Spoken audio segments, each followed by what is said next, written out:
Erim menga bergan zulmlari uchun men unga kutilmagan sovg'a tayyorlab qo'ygandim.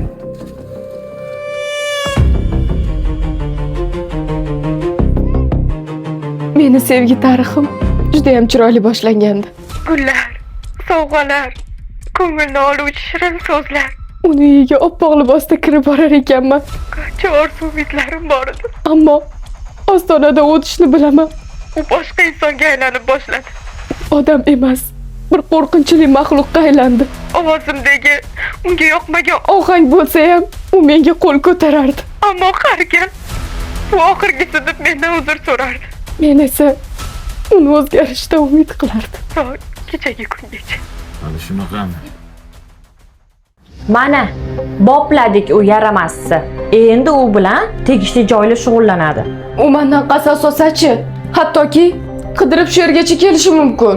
Sen xavotir olma. Rejani yana davomi bor. Bu abyuzerlarni qanaqa jazolash yo'llarini bilaman. O'zi shundoq ham kechadan beri internetda mingta SMS kelib yotibdi. Hatto ichida intervyu uchun pul taklif qilganlari ham bor. Shu qilgan ishimdan keyin hamma undan voz kechishni boshladi.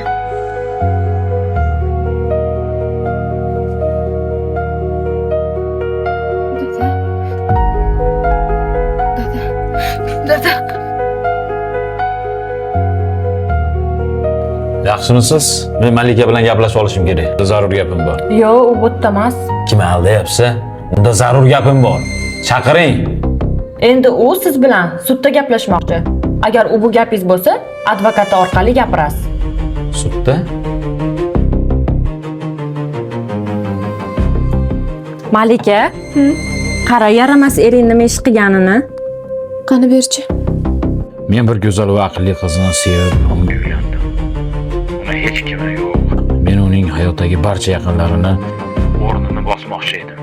Ammo ko'p o'tmay u meni kasb ayollarni arash qilib, tinimsiz janjallar qilishni boshladi.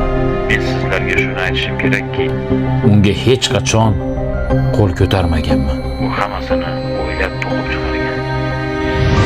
Hayajonlanib ketyapman. Hayajonlanma, вообще zo'r chiqadi. Davay boshla. Ali, o'xshadimi?